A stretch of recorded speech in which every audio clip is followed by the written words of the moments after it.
Entonces, ups, ay no, es de hacer, sí, a la derecha, eso es. Vale, herbívoros, hemos hablado suelo, plantas, herbívoros, aves. Documental de National Geographic. Todos hemos visto las vacas ahí, o los ñus, ¿no? Con un ave sentada encima y picoteando la espalda del animal. Lo está desparasitando. Se está comiendo, se está nutriendo de buena proteína, pero a la vez está desparasitando este animal. Entonces, ¿qué pasa? Que nosotros hemos cogido las vacas por un lado y las hemos hecho a la Cristóbal Colón, búscate la vida. Las ovejas por otro, las cabras por otro y las aves por otro, gallinas por un lado, patos por el otro, pavos por otro, todo separado. Y sin embargo todo trabaja junto. Entonces, al desconectar y separar todo, lo que hemos hecho es perder esas conexiones beneficiosas, esas simbiosis, llegan los problemas, la patología, parásitos. Hay que desparasitar a los animales. ¿Por qué? Porque no hay ningún depredador que esté desparasitándolos. Sin embargo, las aves tienen esa función y pueden volver a tenerla en un contexto de explotación agrícola profesional, productiva. Entonces, lo que hacemos es, detrás de los herbívoros, de las vacas, vienen 3 días detrás, más o menos, las gallinas. ¿Por qué 3 días? Porque es el tiempo que tardan las larvas de mosca en ponerse bien jugosas y viene la gallina y ¡oh! ¡Pum! Se la come. Eso y todos los demás bichitos que encuentre. Y además expresa su gallinismo. Escarba, picotea, mueve aquello, remueve un poquito, echa de lo suyo, taca, taca, taca, y avanza. Tenemos un suelo con múltiples aportes de nutrientes, un poquito revuelto porque es bueno, un poquito de perturbación en la vida, y además desparasitado. Sí. Bien, otro principio básico es la óptima gestión del agua. El agua es vida, sin ella no podemos hacer nada. Pero en casi todos los terrenos agrícolas modernos se está perdiendo agua de una manera. Encima es que además creamos canales, ¿verdad?, de asfalto y hormigón para llevárnosla bien rápido, ¿no?, de los sitios. Sin embargo, podemos hacer que nuestros espacios sean todo lo contrario, sean almacenes de agua. Ese suelo desnudo de allí, cuando ahí llueve, lo que sucede es que enseguida se satura esa superficie, encima cada gota de agua causa como una explosión, como si fuera una bomba, ¿no?, porque está cayendo sobre un suelo desnudo. Y en esa explosión los elementos más ligeros son los que suben más alto y tardan más en caer. Y esos elementos son las arcillas. Entonces, como son las últimas en caer, después sale el sol, seca aquello enseguida, ¿y qué sucede? Terracota. Y todos hemos seguramente caminado por algún campo en los que vas caminando y haces crunch, crunch, crunch, crunch, ¿verdad? Es la arcilla que se ha posado en superficie y que está sellando el suelo. Cuando vuelve a llover, el agua ya directamente hace así, escorrentía, y se va por ese canal, ese riachuelo de ahí, se convierte en el canal de escape de toda esa agua que encima se lleva la tierra fértil de superficie. Se la va llevando y esa agua va a estar marrón. Hay un estudio que dice que en el año 2011 en España las tierras agrícolas perdieron una media de 2,5 milímetros de suelo fértil cada año. Que esto parece muy poco, pero en una hectárea solo, esto son más de 40 toneladas de suelo fértil. Es increíble, pero si haces la matemática es como, ahí va, ¿sabes? Y además, resulta que la naturaleza, ¿cuánto ha tardado en crear eso? Pues según las condiciones del lugar, por supuesto, puede tardar entre 100 y 2000 años en crear esto de suelo fértil. Y nosotros lo perdemos en un año. Sin pestañear, ¿eh? Cada año. ¿Cuántas veces habéis visto un poste de telégrafos o algo así de teléfono al lado de un campo y que aquí está el poste y hace ¡fum!, ¿no? Y a veces hay una diferencia de medio metro o de 1 metro, porque ahí no llegó el tractor, aquí sí. Eso es tierra fértil que hemos perdido, medio metro de tierra fértil. Es una falta de respeto absoluta a la generosidad de la naturaleza que nos ha regalado esto a lo largo de milenios, ¿no? Entonces, ¿nos podemos permitir seguir perdiendo ese capital? Porque eso es capital. El agricultor y ganadero debe saber que su suelo vivo es su capital, con lo cual hemos de recuperarlo, conservarlo a toda costa y regenerarlo. Para eso esta filosofía de ralentizar, o sea, que no se vaya al agua, sino ralentizar su movimiento en el espacio, slow it, spread it, extenderlo, y sink it, que filtre y recargue los acuíferos. Comparado con ese caminar crunch crunch en un campo desnudo, podemos pensar en qué pasa cuando caminas en una pradera, en un campo, en un césped, después de horas, después de haber llovido, sales con los zapatos mojados. Ese agua está ahí, se ha podido quedar, está filtrándose. Esa es la diferencia. Una diferencia, además, que permite que la vida del suelo ahí se ponga a hacer la fiesta con el agua y que incremente la cantidad de materia orgánica, es decir, de vida en el suelo. El CO2, ¿no?, parece que es el enemigo, el malo de la película. ¡Oh, emisiones de CO2, fatal! Bueno, pero es que ese CO2, ese carbono inorgánico, lo podemos transformar en vida, carbono orgánico en el suelo. Y no hacen falta grandes tecnologías ni geoingeniería, que es lo que nos quieren vender, sino que hay una tecnología muy sencilla, gratuita, que también trabaja 24 horas al día por nosotros, que se llama fotosíntesis. Eso transforma el carbono inorgánico del aire en vida en el suelo. Y resulta que esa vida del suelo, ese carbono orgánico del suelo, es el que permite que ese suelo pueda fijar agua. ¿Por qué? Porque la molécula de carbono es negativa, la molécula de agua es positiva. Y además la molécula de carbono puede sostener hasta 4 moléculas de agua. Con lo cual, el carbono orgánico del suelo es nuestra reserva de agua. Incrementar el carbono orgánico del suelo en un 1% tan solo, que se consigue en poco tiempo, permite conservar casi 150.000 litros de agua por hectárea y año en ese suelo. Y si lo incrementamos un 4%, entonces ya llegamos al 500.000 de litros de agua por hectárea. Si tengo 500.000 de litros de agua por hectárea en mi suelo y llega un tiempo de sequía, ¿tendré algún problema? Estaré, al contrario, mucho más capacitado y mucho más resiliente que cualquiera de mis vecinos que tenga aquella situación. Entonces, aquí lo que podemos ver es cómo ha cambiado el mismo lugar, esto es el mismo sitio, ¿vale?, en muy pocos años. ¿Y cómo se ha conseguido esto? ¿Con presas de agua, con grandes inversiones tecnológicas? No. Solo se ha hecho un cambio de gestión del ganado. Nada más. Simplemente se ha movido el ganado agrupado, sectorizado y en el tiempo. Y no permitiéndole volver a comerse las plantas que son las que nos van a fijar la tierra. Hacemos el impacto con los animales y los sacamos de ahí. Entonces las plantas... ¡opa! Y volvemos a meter los animales cuando nos interese que estas plantas vuelvan a ser pastadas. Y así permitimos un espacio en el cual se recuperan ríos. Es una pasada. Otro factor muy importante de la agricultura regenerativa, porque no solo es cómo tratamos la tierra, los animales y demás, hemos hablado suelo, plantas, herbívoros, aves, agua y humanos, ¿qué? Bueno, pues los humanos tenemos que poder vivir de nuestro trabajo dignamente. Y las personas que nos alimentan deberían ser las que más dignamente vivan de todas, ¿no?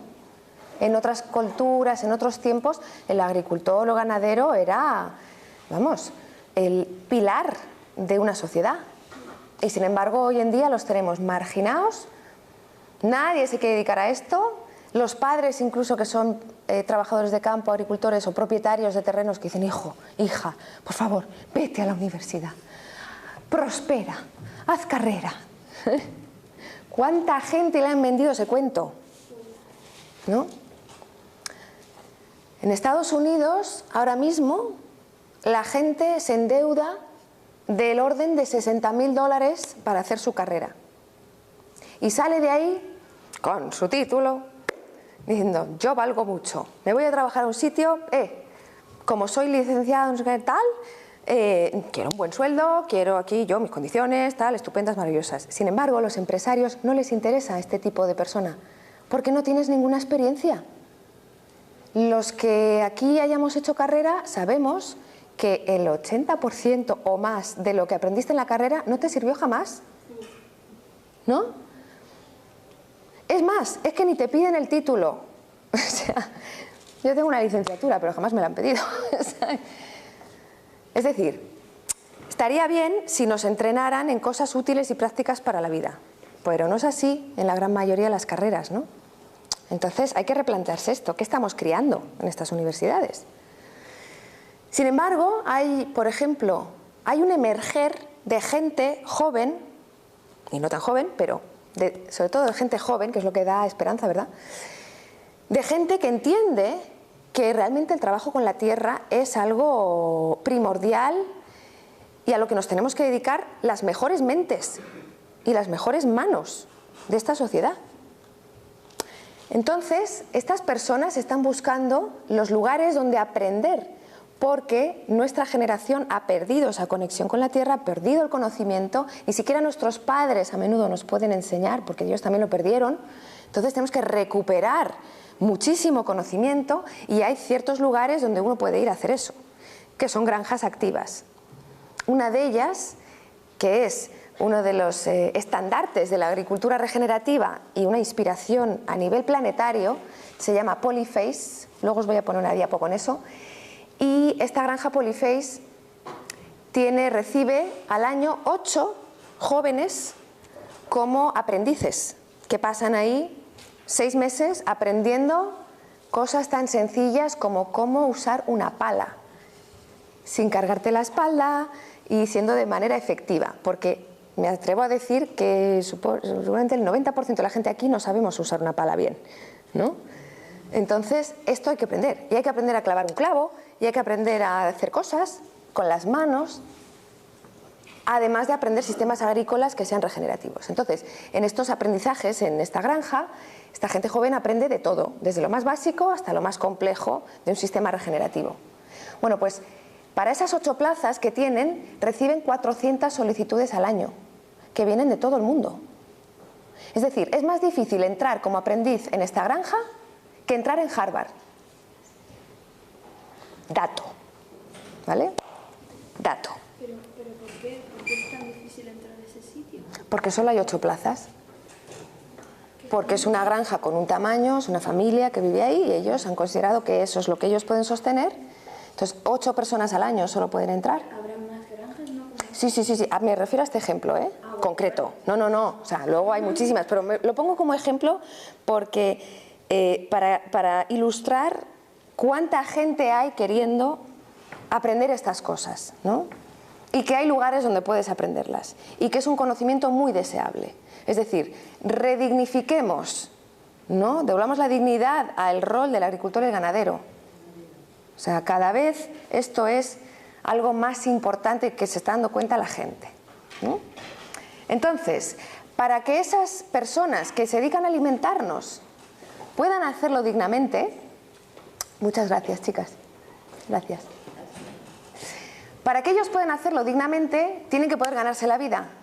Para eso hay que reducir los gastos de producción, porque tu beneficio en cualquier empresa es la diferencia entre lo que te gastas para producir tu producto y a lo que vendes tu producto. Eso es el margen, que es tu beneficio.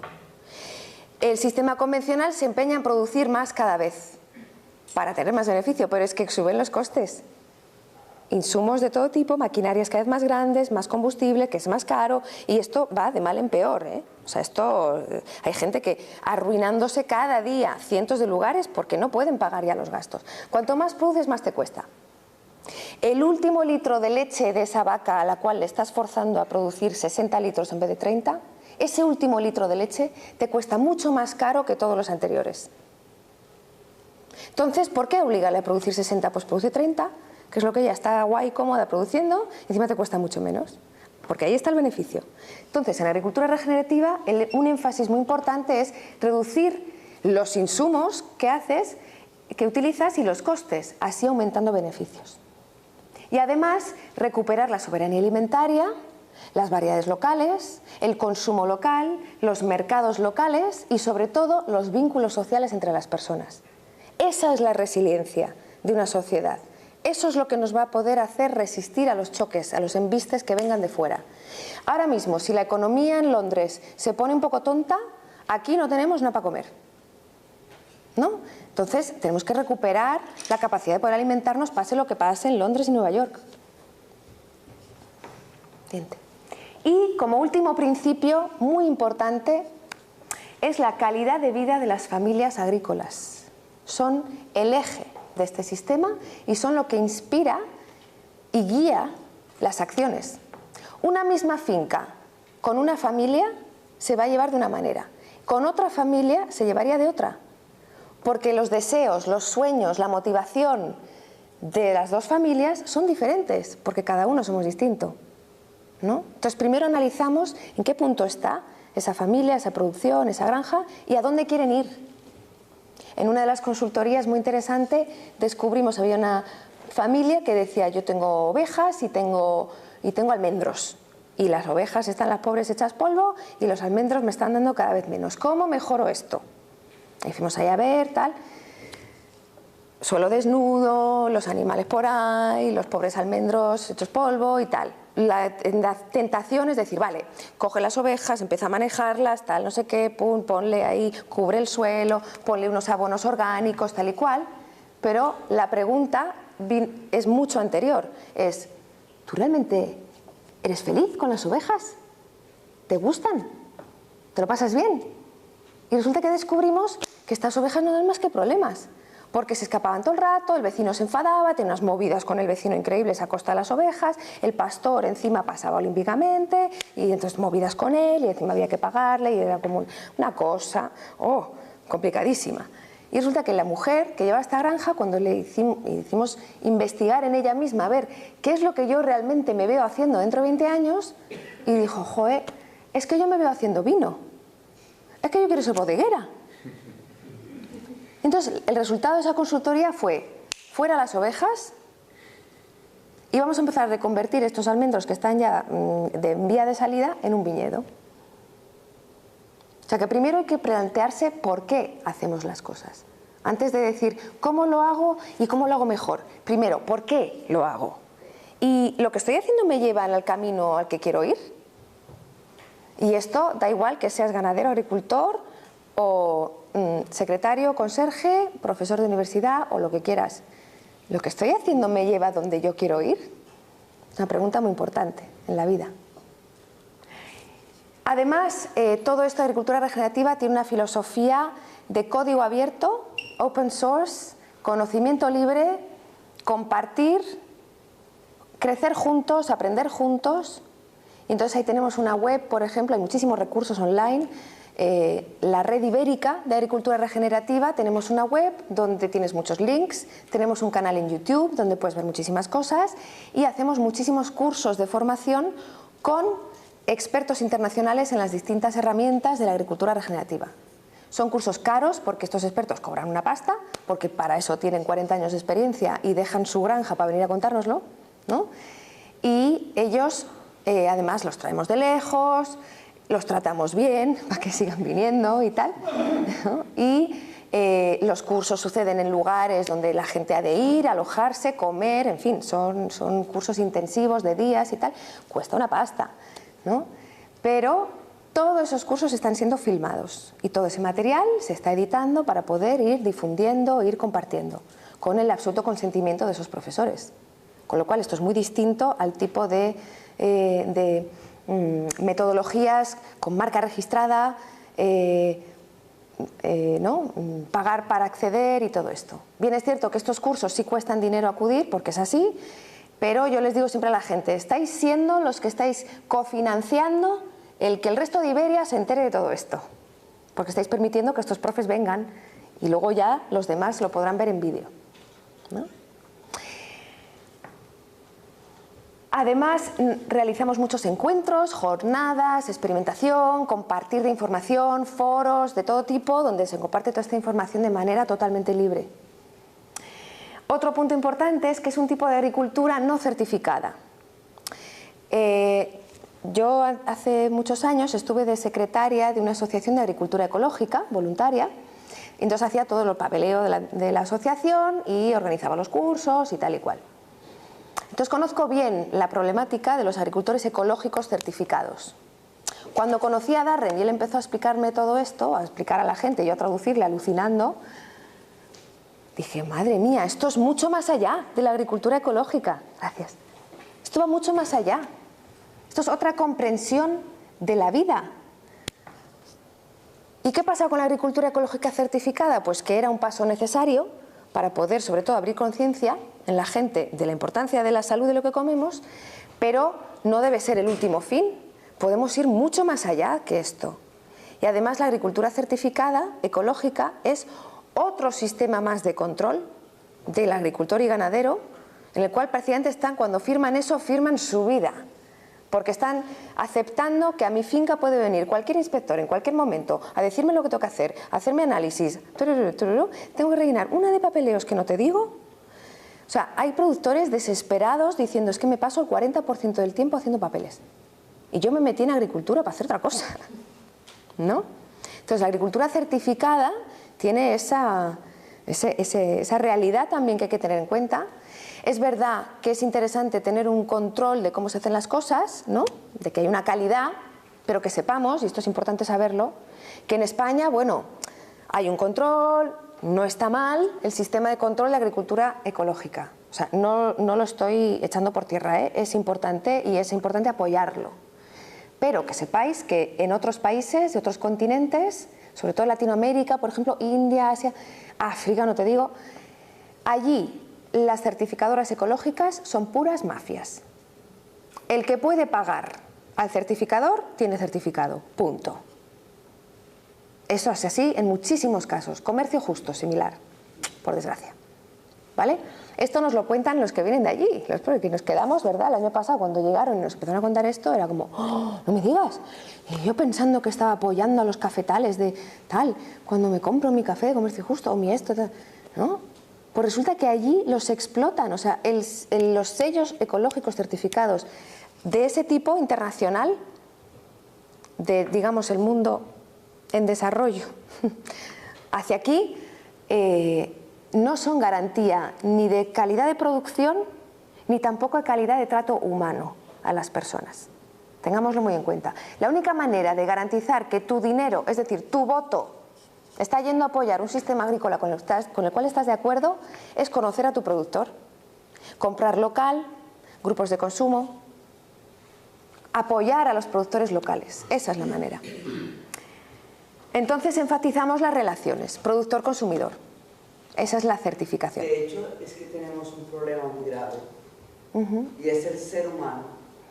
Cuando entra en la posesión del poder de poseer, y se vuelve a despertar el hormigón en su ADN de la mafia. Entonces, esa pérdida de criterio del respeto, del amor, de la dignidad, de la conciencia, es lo que destruye todos los procesos de desarrollo social y político de conciencia, porque la conciencia no está en las personas. La corrupción está pasando con el CCPAE, porque se ha convertido ahora en una máquina del movimiento de economía. Y porque estamos compitiendo con un gobierno prostituto, en donde el que paga tiene derecho y el que no paga no tiene derecho. Y las supervisiones reales que se deben hacer al cultivo ecológico o al cultivo cualquiera que sea, no se realiza. Y esto nos va a llevar nuevamente a la destrucción. Por ejemplo, yo soy dependiente de que haya producción ecológica adecuada, porque tengo un gran compromiso con el universo, tengo un gran compromiso con la madre tierra, tengo un gran compromiso social, porque desarrollo nutrientes para curar. hago un trabajo que se llama nutrición cuántica, que es la transformación de la conciencia desde el ADN. Y en este momento estamos teniendo problemas porque ya dudo de que el producto que llega a mí cuando no conozco el productor sea verdaderamente ecológico. Tengamos claro que no es ni una certificadora, ni un gobierno, ni una autoridad la que va a cambiar las cosas, sino que somos nosotros, desde la base, los que tenemos que hacerlo. O sea, basta de papá Estado, no nos va a solucionar las cosas, por lo que dices, porque hay una corrupción del alma humana que ya se ha institucionalizado. Con lo cual, tenemos que ser nosotros, desde la base, los que o bien nos pongamos manos a la obra a hacerlo, o nos pongamos a buscar quién lo está haciendo y apoyar a esas personas. Esta es la estrategia. ¿Os parece que avance con las herramientas y al final hacemos? ¿Os parece? ¿Sí? Vale. Entonces, la siguiente parte es las herramientas, y aquí vamos a ir muy brevemente porque básicamente son, digamos, las etiquetas que le ponemos, porque de alguna manera hay que llamar a las cosas, para poder explicar y enseñar, difundir el tipo de manejo que hacemos. La línea clave es un método para la distribución homogénea del agua en los espacios, lo que hablábamos antes del agua, ¿vale? Bueno, pues el que lo inventó o el que lo comprendió, más que inventó, pues no hay nada inventado, todo es de repente el darse cuenta, ¿no? Es P.A. Yeomans, un australiano, en los años 50. En aquel entonces, cada fin de semana iban a su casa miles de personas a hacer una gira con él por la finca para ver qué estaba haciendo. Porque era increíble el trabajo de este hombre. ¿Por qué no lo hemos oído? Porque en ese momento, años 50, era el momento de la Revolución Verde. Tras la guerra, tras la Segunda Guerra Mundial, la industria que se había dedicado a crear tanques, aviones y químicos para matar a las personas tenía que reconvertirse. Tenemos un tinglao montado del carajo, a ver cómo reconvertimos esto en beneficios. Tanques, tractores, aviones, avionetas para pulverizado de productos, químicos para matar a personas, químicos para matar a plantas o insectos. Ese es el proceso. Gracias. Y son las mismas empresas que crearon esa industria de guerra la que la convirtió en industria agrícola. Podéis investigarlo. Monsanto es una de ellas, por ejemplo, que creó el agente naranja para matar a la gente, y de ahí se derivaron los insecticidas y herbicidas, que son neurotóxicos. Eso es un insecticida. Entonces, este es el sistema, ¿eh? Y esto está demostradísimo, lo podéis ver. Esto era en los años 50, 60, se llamó Revolución Verde, lo que hizo la industria. Y pagaron a gente para, y formaron a gente para irse por todo el planeta difundiendo las maravillas de la química y la técnica, la tecnología fantástica que te va a quitar trabajo y romperte la espalda quitando mala hierba, ¿no? Sí, durante un tiempito. Luego te va a enganchar a una rueda de la cual no vas a poder salir porque has matado la vida de tu suelo. Y 40 años después, como ellos ya sabían que esto iba a pasar, porque quien sabe lo que es un neurotóxico ya sabe que va a matar el suelo, quien sabe mínimamente biología entiende cómo funcionan estas cosas, ellos ya sabían, Monsanto y demás, que esto iba a pasar, que iban a matar la vida del suelo y lo que sostiene el sistema. Con lo cual ya estaban 40 años atrás investigando la biología, la microbiología que devolvería la fertilidad al suelo. Micorrizas, microorganismos y demás que ahora puedes comprar en una cómoda botellita que igual te cuesta 50 euros la botellita de micorrizas. Hace 2 días me decía un agricultor, me acabo de gastar 600 euros en una botella así de micorrizas. Resulta que esas micorrizas están en el bosque, están ahí. Entonces aprendemos a cosecharlas, reproducirlas de manera espectacular, mucho más rápido de lo que lo haría la naturaleza, siglos en un mes, y eso volver a dárselo al suelo. Eso aprendemos a hacerlo en agricultura regenerativa a un coste casi inexistente y encima utilizando residuos de la industria. O sea, cierre de ciclo total, porque usamos melaza, que es un residuo de la industria azucarera o de remolacha o de muchas otras cosas. Utilizamos salvado de arroz, que es un residuo, o salvado de trigo. Utilizamos hojas del bosque. Utilizamos polvo de rocas que se obtiene de las canteras y que es un residuo. Todo esto lo utilizamos para crear unos entornos en los cuales esta microbiología se desarrolla de manera brutal y luego se lo volvemos a poner al suelo. Por esos 40 euros que te puede costar un botecito así de micorrizas, se pueden hacer 200 kilos de microorganismos que encima están adaptados, que no son solo micorrizas, son muchas más cosas, y además están adaptados a tu suelo, a tu agua, a tu aire y a tu situación cósmica. Brutal.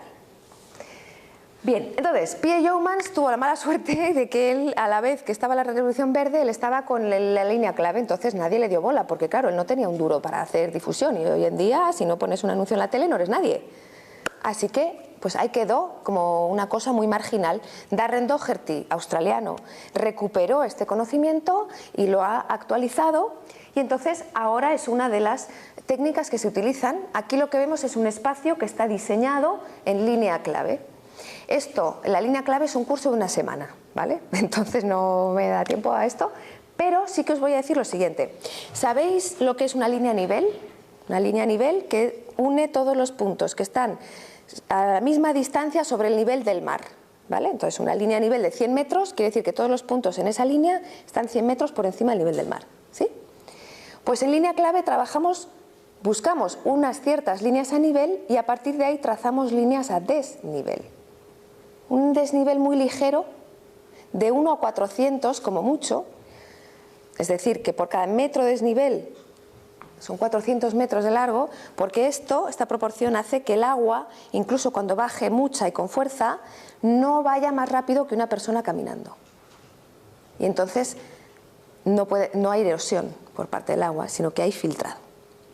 Entonces aquí esto es un espacio diseñado de esta manera.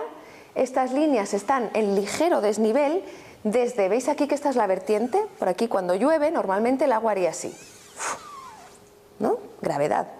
Sin embargo aquí el agua es captada por estos surcos y como está a ligero desnivel, este punto, aunque está en el valle, está ligeramente más alto que este, que está en la cresta. Entonces por gravedad el agua va hacia la cresta, que es uno de los grandes problemas, el riego homogéneo. Pues esto se hace sin bombas, sin canalizaciones, simplemente por gravedad. Y una vez que instalas un sistema así, ya, ahí va, para siempre. Estos son filas de árboles, multiespecies, creando setos, microclimas, etc. Y entre medias tenemos el cultivo de cereal, que además está también en línea clave en ese diseño y que permite maquinaria y demás. O sea, esto no está reñido con la tecnología para nada. Este es el único tipo de arado, digamos, no del todo, pero bueno, este es el arado que diseñó Yeomans, además, un hombre brillante. Esto dijo, vale, para no voltear el suelo, pero romper la compactación que hay en el suelo, él creó este arado que tiene unas cuchillas, aquí que cortan la tierra como si fuera mantequilla, ¿vale? Y que en la misma pasada además te ponen la semilla y el biofertilizante o el compost o lo que tú quieras. En una sola pasada rompen compactación, plantan semilla y le dan de comer. Y se hace de la siguiente manera. Esta es una superficie que está muy degradada, muy compactada, suelo desnudo y demás. Entonces, miras a ver dónde está la raíz, hasta dónde llega la raíz, que es bien poco en este caso, y la primera pasada del Yeomans se hace por debajo de ese nivel de raíz. Lo cual permite, como está en perpendicular a la pendiente, cuando cae el agua entra en estos microsurcos y permite crecer las raíces de las plantas. Porque en ese suelo, y esto es increíble, están ahí las semillas antiquísimas de las praderas antiguas. En Estados Unidos, en los sitios donde se está haciendo este tipo de manejo, se está descubriendo que vuelven especies perennes que se creían extintas. ¿Por qué? Porque están ahí las semillas, a veces siglos, pero hasta que no llegan las condiciones adecuadas no se desarrollan. Pues aquí estamos creándole condiciones, dándole espacio, aire y agua. Siguiente año, otra vez una pasada más por debajo del nivel de raíz, rompiendo compactación. Siguiente año, una pasada más. Y ahí está. Estamos solo creando los espacios para que la vegetación los invada. Incrementando la fertilidad. Otra herramienta, manejo holístico. Esto ya trata del ganado, que es... este método fue desarrollado también por este señor, que es Alan Savory. Tiene una charla en TED, no sé si conocéis TED, TED.com es una de las mejores fuentes online de información de visionarios de todo tipo de temas, pero todo tipo de temas, miles. Y en TED la única condición para los ponentes es que su charla debe ser de 20 minutos o menos. O sea, que en 20 minutos te lo cuentan todo, ¿vale? Y este hombre tiene ahí una charla en TED brutal, buenísima, en la que explica cómo el ganado va a salvar al mundo. Muy bueno. Muy recomendable, además está con subtítulos en español, así que se puede ver. Entonces, el manejo holístico básicamente es imitar a los rebaños salvajes con ese patrón que decíamos antes para obtener el óptimo impacto de los rumiantes sobre el terreno. ¿Cómo se hace? Pues manejándolos con pastores eléctricos, que son vallados eléctricos móviles. Y hay todo tipo de tecnología e ingenio que se está aplicando a esto, es alucinante lo que hay. Muy fácil, económico. Este señor de aquí, para no tener que clavar estacas cada vez que mueve al ganado, él lo hace con este aro, ¿no? Entonces mueve el aro hasta el siguiente sitio, ¿no? Y mueve a los animales con mucha frecuencia. Aquí estas vacas están contenidas por un solo hilo que ni siquiera se ve, pero las vacas aprenden rápidamente cómo funciona esto. He tenido la suerte de ver hace poco a un rebaño de vacas que habían estado toda su vida confinadas, no habían visto ni la luz del sol, y los llevaron a un campo para entrar en un sistema regenerativo. Bueno, o sea, aquello era que los salieron del camión, acá encima en camión, pobres. O sea, imagínate el viaje que se habían pegado, estas ya estaban. Y llegaron ahí, ¡pum!, salieron todas corriendo del camión, como, ¡ay, que me saquen de ahí! Tal, y de repente hicieron así como, ¡oh, ahí va! ¿Sabes? Y se pusieron ahí a mirar, hierba, ¿sabes? Y de repente, eran 30, se lanzaron todas a correr, por campo abajo, pero brincando. Era una cosa increíble. Entonces ese primer día y se quedaron felices, apenas hacía sol, precioso. Al día siguiente las empezaron a entrenar con el pastor eléctrico. Hay gente que dice, ¡oh, qué crueldad! Pastor eléctrico, derechos de los animales. Bueno, sí, desde luego. ¿Qué derechos tienen los que están confinados? Pero bueno, estos animales, era muy curioso porque están todos ahí comiendo, les hemos puesto el heno al otro lado del hilo, ¿no? Tenían por dónde pasar, podían, pero tenían que encontrarlo, ¿no? Pero en medio estaba el hilo. Entonces, la jefa ya la habíamos identificado. La primera que se echó a correr en el campo, esa es la que va guiando a las demás, ¿no? Entonces ella se acerca ahí está el heno, tal, ve un poste ahí, ¿esto qué es? Se acerca, ¡pah!, ¿no? Le pega en el morro, ¿no? Que encima está húmedo, ¿no? Entonces suena, ¡cla!, ¿no? Y todas hacen, y se espantan, ¿no? Y ella hace, Y entonces ya se vuelve a acercar al ratito la misma, ¿no? ¡Pah!, le vuelve a dar. Todas salen corriendo. Entonces ya esa dice, yo ya no voy más. Entonces la segunda de a bordo se acerca y hace lo mismo. ¡Pah!, y todas corriendo. O sea, daño, le hacía daño, claro, pero era como un ¡ah!, ¿no? Pero aún volvían. Pues después de 4 o 5 ya no lo hizo ninguna más. Y ya, y se fueron buscando, hasta que encontraron el espacio donde no había hilo y ahí de una vuelta pues se fueron a comer. Ya está, entrenadas en una tarde. Increíble. Son muy listas las vacas. Y las ovejas y demás. Tenemos otro concepto, pero son increíbles. Bien, entonces, esto nos permite que el ganado reciba un pasto diverso y fresco cada día. Además, ejercicio al aire libre y ese efecto rebaño de comportarse como ellas realmente quieren comportarse, expresar su vaquismo, ¿no? Y esto nos da una carne sana. Además, en el manejo holístico, lo que decíamos antes, se enfatiza la calidad de vida de las familias agrícolas y las comunidades rurales. Aquí tenemos 4 generaciones de una familia, que todos trabajan en la finca. Y fijaos qué caras. Son felices, esta gente es feliz con su trabajo, les encanta. Y los hijos quieren seguir en la finca. ¿Cuántos agricultores y ganaderos hay en Iberia que no saben a quién pasarle la granja? Porque sus hijos, ellos mismos ya se han encargado de echarlos, ¿no? Es importante para qué hago las cosas, quién va a continuar esto, ¿no? Esto se consigue en la práctica con un plan financiero y un plan de pastoreo que está muy detallado. Esto es un plan de pastoreo, Esta es la finca de esta mujer. Esta señora, Mimi se llama, estuvo aquí visitándonos el año pasado. Es una americana que tiene un rebaño de 3.000 bisontes en Estados Unidos y los maneja ella, ¿eh? Y es así, la tía. Y sale con una pistola, ¿sabes? Por si acaso, ¿no? Y sale a manejar estos bisontes que son animalacos, así de más de 1.000 kilos, que nos mostró un vídeo de cuando los mueve de parcela, que es increíble, porque estos animales están acostumbrados a correr, ¿no? Entonces cuando corren de una parcela a otra, que tiembla todo, ¿sabes? Es una pasada, ¿no? Entonces ella tiene aquí sus parcelas y aquí su plan de pastoreo.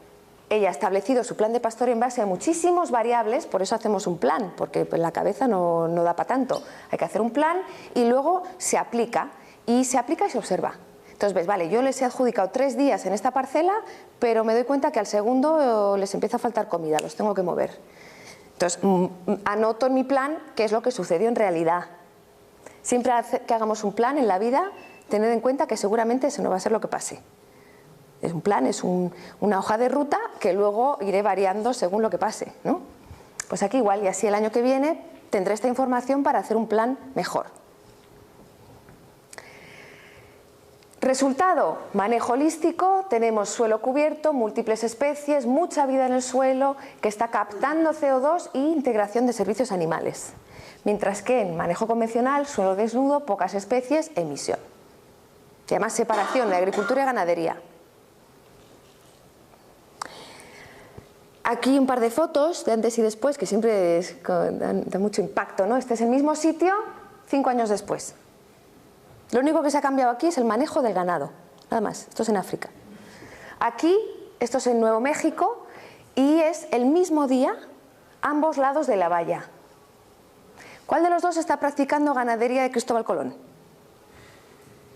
¿No? Claro, aquí, en cuanto sale una hierbica, aquí vienen todas a comérsela, imposible. Aquí tenemos un equipo de vaqueros que se encarga de que los animales estén donde tienen que estar.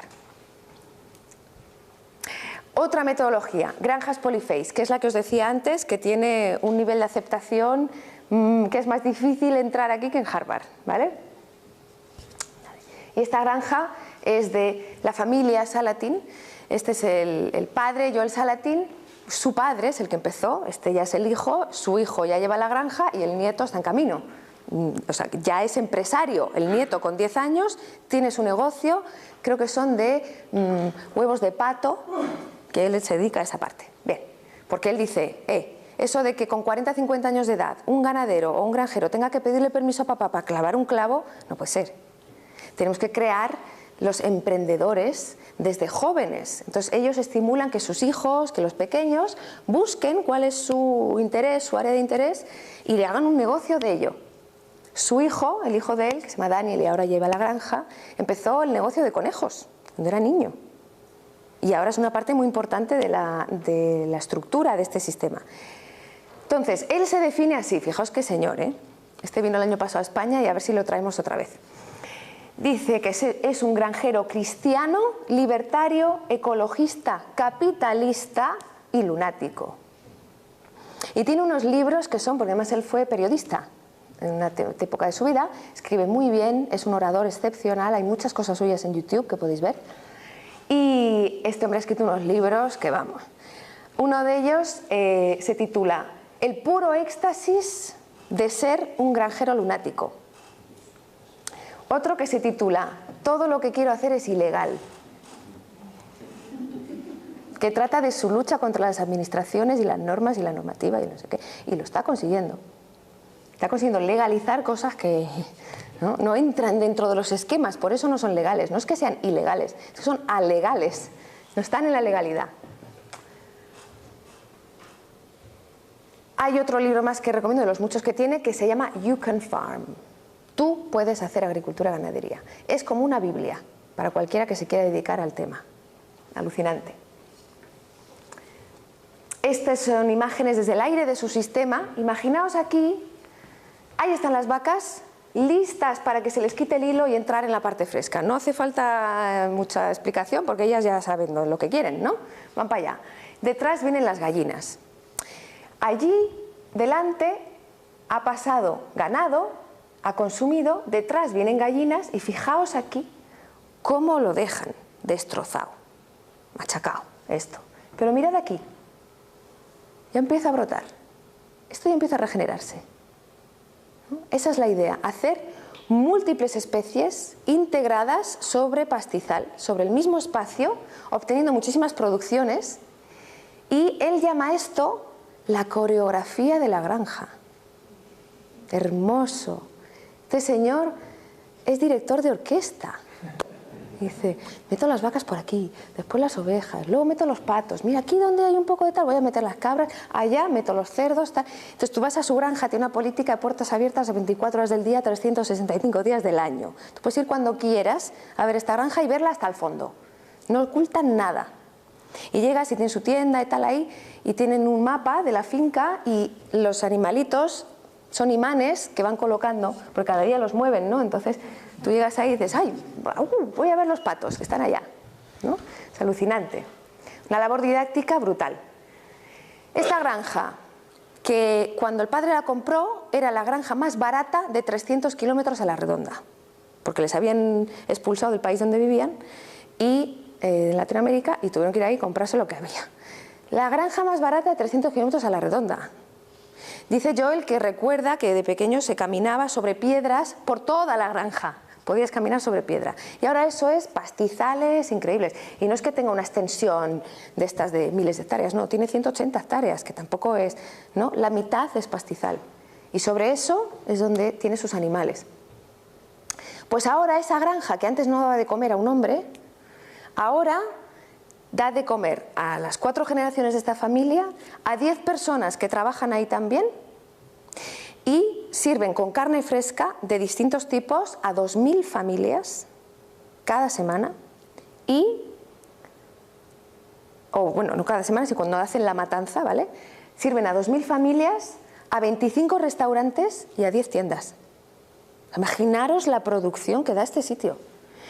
Hace un par de semanas estaba cenando él con unos amigos y les dijo, hemos hecho las cuentas, o sea, la contabilidad el año pasado y tal, sin contar cursos, conferencias, venta de libros y todo eso, que es como la parte que lleva Joel, ¿no? Su movida, o sea, puramente la granja de beneficio neto, $1,5 millones. Se puede vivir muy dignamente. Sí, ¿verdad? Así que es cuestión de... Entonces, como esta gente, claro, no lo ha conseguido en 2 días, han tardado 50 años en llegar ahí, pero es relativamente poco teniendo en cuenta el tiempo que llevamos fastidiándolo, ¿no? Entonces, aprendamos de gente que ya lo ha hecho, no inventemos la rueda, pues vamos a aprender, ¿no? Y a mejorar y adaptarlo a nuestra realidad ibérica. Vale. Bueno, este hombre, ahí está, Joel Salatin, sobre todo uno de sus puntos fuertes es el marketing creativo y la venta directa. Increíble sus experiencias a este nivel, reta las normas, hace que se cambien leyes y han creado un sistema de apoyo legal para los productores, de manera que cuando hay un problema, una cuestión legal, una inspección de sanidad, un restaurante que dice, ¡ay, estos huevos, ¿de dónde vienen? Mira, tiene una pluma pegada, no puede ser, ¿no? Nos vamos a enfermar. Pues este hombre, en vez de liarse con papeles y cosas y nada, llama al abogado y el abogado se encarga. Es un equipo de abogados que pagan entre mucha gente para que se encarguen de estos temas. Interesante. Otra herramienta más, cultivo de cereal en pastos. Vamos a pasarla rápida, que es Colin Sayce, es otro australiano fantástico, el que lleva tiempo haciendo esto. Siguiente. Se trata de cultivar el cereal en la pradera. Es decir, obtenerlo un doble cultivo, la pradera, con sus servicios animales de alimentación, y además cultivar el cereal en ella. Esto estamos experimentando en Iberia con ello, a ver qué tipo de cultivos se pueden hacer aquí. Claro, lo que hace él en Australia es una cosa, lo que podemos hacer aquí es otra. Siguiente.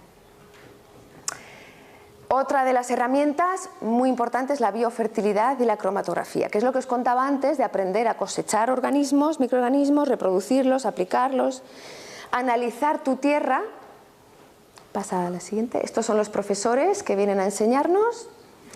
Aquí vemos cromatografía. Esto es un tipo de prueba que nos da una idea de la calidad de nuestro suelo. Entonces, esto es un suelo orgánico, es un suelo bien nutrido, con mucho mineral, pero disponible para las plantas, ¿vale? Y mucha vida y mucho proceso aquí de intercambio. Esto de aquí es la cromatografía de un suelo que ha estado tratado durante 30 años con NPK, maquinaria, monocultivo, el paquete completo, ¿no? Imaginaos que esto fuera, espera, vuelve. Imaginaos que esto fuera el iris de alguien. ¿Cómo está este? Este color además indica la gravedad de la contaminación de este sitio. O sea, tremendo. Pero la buena noticia es que se puede ir de aquí a aquí.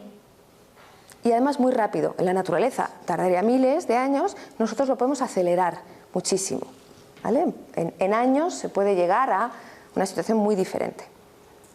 Bien. Entonces, se trata de fórmulas caseras, baratas, fáciles de hacer, fáciles de reproducir, de enseñar, de compartir, de adaptar.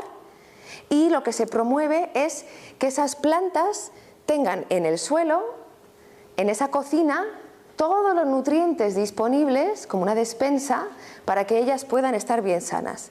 Y así no serán pasto de insectos, plagas y demás. Porque cuando uno está sano, pues el insecto ni viene. Porque resulta que las plantas además se comunican, lanzan feromonas y demás, que comunican cuál es su estado. Entonces, cuando una planta no está bien, eso está comunicando. Viene el insecto que dice, ¡oh, qué bien! Y él se comunica a su vez con todos sus compañeros y plaga. Es increíble esta comunicación, ya quisiéramos nosotros. Entonces, de lo que se trata es precisamente de impedir, en el sentido de no matar al insecto, porque eso es como matar moscas a cañonazos. Es que la planta esté bien y entonces el insecto no tendrá nada que hacer. Siguiente. Vale, entonces, resumiendo, este es el resumen, dale una vez más. Ahí. Este es el resumen de qué es, cuáles son esos principios de la agricultura regenerativa. Es una caja de herramientas, no es una fórmula. Es un montón de herramientas disponibles para experimentar, observar y llegar a una situación de regeneración de la ecología de tu espacio, de la economía de tu finca, de tu comunidad y de la sociedad. Esto es una parte clave. No puede haber cambio agrícola, cambio en el sistema agroalimentario si no hay un cambio social. Y ese cambio social tiene que venir del cambio individual, de una filosofía de vida, de una comprensión de nuestro rol que tenemos en este momento y en este planeta. Y con eso acabo el cuento que os estaba contando antes. Esta tribu, que es como los avatar de la vida real, ¿verdad? Esta tribu de los Dongria Kond, que están en India, resulta que hace muy poco, en esa batalla en la que ellos estaban, han utilizado todas las herramientas a su alcance, ¿no? Herramientas legales, ¿no? Y pacíficas. Y el Tribunal Supremo de la India dictaminó que había que hacer una consulta popular entre la gente que vive ahí para que ellos pudieran tener voz en esta decisión. Y como el Tribunal Supremo lo había dicho así, pues se hizo. Y esta consulta se ha denominado el primer referéndum medioambiental del país, de la India. Sucedió, se consultó con todos los pueblos de esta gente que vivía en esa zona y por aplastante decisión de todos dijeron que no querían estas minas a cielo abierto, que querían conservar sus montañas sagradas y su estilo de vida.